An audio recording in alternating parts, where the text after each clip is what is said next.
Hi, welcome to Made Fit TV. I'm your host, Jennifer DiDonato, and this is episode number 99, one more to 100. Made Fit TV is everyone's source for health and fitness information and entertainment, and it's where fit bodies don't just happen, they're made. Did you hear that? They don't just happen, they're made, but you can make it with the help of all the information that we have right here on this podcast, and it's free, and it's awesome, and we chat live every Saturday at noon, so I can answer all your questions live, and you get a sneak peek at the episode, so you don't have to wait till Wednesday for them to upload. So welcome. We're in the kitchen finally. I know it's been a few episodes since we've been in the kitchen, but today's episode, we're in the kitchen. We're not going to necessarily cook, but today's episode is going to be some top healthy super spices to incorporate into your everyday nutrition, recipes, food, daily logs, everything that you can incorporate to manage your weight loss, to manage your healthy lifestyle, and also to improve it and possibly add some benefits into your health for the long run. These are awesome, and I hope you guys definitely take notes, or you can go to madefittv.com and I'll have all the notes right there for you. All right, so let's start with the first one. First, it's going to be cinnamon.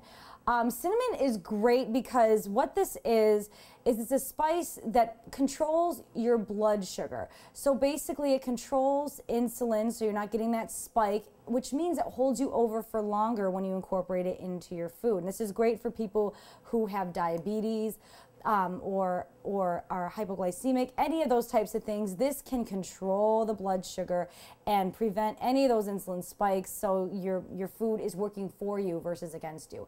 And this is also great because it lowers that bad cholesterol, so it controls circulation, it controls your cholesterol numbers, and it can also aid in indigestion. We all know sometimes we have those issues. So this is great. What I like to do is I like to put it maybe in some of my tea. You can incorporate it in there if you're having some stomach issues, if you're having indigestion, bloating, anything like that. It's great because it just helps kind of ease the stomach, helps the digestion along. And also it's a great antioxidant. So what can you use cinnamon in? Well, like I said, you can use it in tea. You can put it in some warm milk, maybe some skim milk. You can use it in any of the whole grains that you have, either with your cooked oats in the morning. You can incorporate it into some whole grain healthy muffins. You can even put this in, into any Asian dishes as well. You can incorporate it in there also, and even curry dishes and even on fruit. So there's so much you can use with cinnamon, and you know, keep track of it. You know, when you put it on, you know, do it for months, see if it holds you over, if it keeps you satiated, and if it controls your hunger, because I guarantee you it's going to. And also it has those added benefits like I told you. All right, another one that's really great that I just love is garlic. It can come in the garlic powder form, it can come minced, it can come whole, any way. Garlic cloves, anything. You can incorporate it into basically any recipe. And I like the minced garlic powder, which you can see running low on, because I basically put it on anything. But the important thing about garlic is that it basically is a super food. You know, we call it a food, but it's also a spice, you know, so it's antioxidants, it manages your cholesterol, blood pressure especially, it can lower your blood pressure. It can also aid in the circulation, it can help with your metabolism. You know, some people believe that it can, you know, that's just, you know, certain people with the holistic things that they do, they believe that it can aid in their metabolism, but it's great for your blood pressure, great for your cholesterol.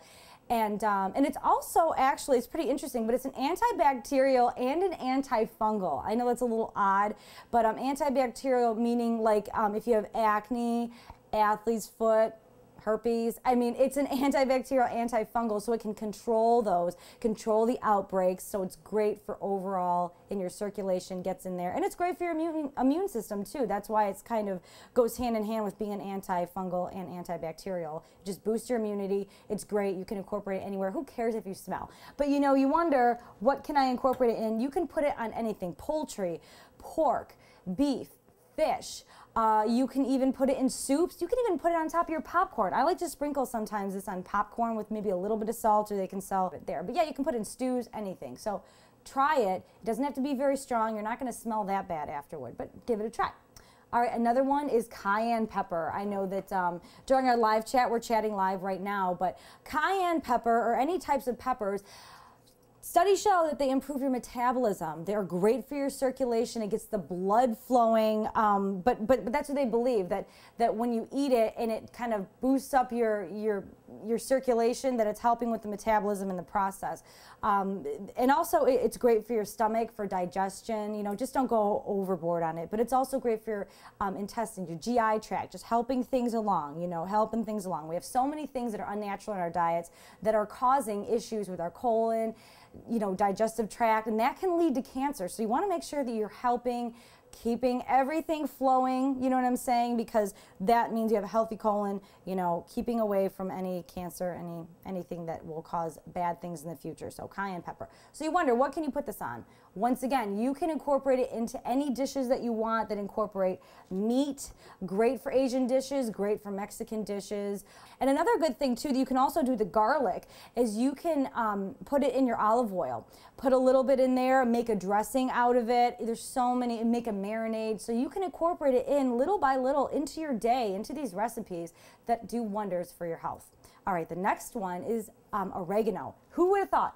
Oregano. Oregano is very high in antioxidants, and this, it smells so good too. It's great. But with oregano, like I was saying, with the garlic, it's an antifungal and an antioxidant and antibacterial. So this is like a wonder spice that you can put on anything. Another thing too is it's actually good for respiratory system, which I thought was very interesting. But it says it improves your overall cardiovascular system, your respiratory. Breathing in, breathing out. We all like to hit the track. We all like to hit the treadmill, stair climber. So incorporate oregano into your diet. Okay, so how? I love putting it on my potatoes. You know, none of that sour cream, none of that butter. Just put a little bit of salt, a little bit of oregano on there, and it just gives it that kick. It just gives it that savory flavor, and it's great because you know you don't even know that you're doing something healthy, and it actually tastes good. You're savoring your taste buds. You're eating healthy, and that's the best part about it. So oregano is great. You can even put it in any types of salads, any types of meat dishes, and also into your olive oil or salad dressings. And the last one is ginger. Ginger, it's such a funky little thing, ginger. You can get it at any grocery store near the vegetables and things like that. What I did is, you can peel it just like you can with a carrot. See right here what I did? It smells awesome. Ginger is amazing because it's an anti-inflammatory, and it is also very good for your blood vessels. You know, it just controls the blood vessels if you have high blood pressure or anything like that. So it's great for that. Even the aroma is just so therapeutic and just so great that you can incorporate in there. Also, it fights heart disease, cancer, and it can even help in fighting cold and flu symptoms. So this funky little thing, you never would have thought, well, it's ginger. You get it when you eat sushi, that kind of thing. So just peel it up, put a little bit in with your Asian dishes, of course, but you can also incorporate it into your baked goods. Like if you're making a whole grain, loaf or anything like that, you can incorporate it into there. Little things that you can do, even in desserts. Mix it in there. It's a great way to incorporate something like this into your diet, and it's a different taste. I dare you to try it. You're gonna love it. You're gonna think it tastes so great. So if you guys have any questions for me, we went over those 5 spices. There's so many more out there, but I know that we can only have about a 10-minute podcast here. So email me at jenny@madefittv.com if there are any other spices or any other tricks that you'd like to share with the other viewers, because I know all of you guys out there have such great ideas. And, sometimes you do teach me a little something too, so it's great. We can all learn. Email me at jenny@madefittv.com or at the Ask Jenny button on the homepage on MadeFitTV. Follow me on Facebook. I'm Jenny DiDonato, and you can also follow us on our fan page on MadeFitTV on Facebook, and follow me on Twitter as well. I'm Jenny DiDonato also. So I just want to thank everyone for joining us. Get in the kitchen, experiment a little, because it's going to help you in the long run. You got to take care of your body now in order for it to do wonders for you in the future. And just, fit bodies don't just happen, they're made. So do it, because you're going to look way better in 10 years, I guarantee it.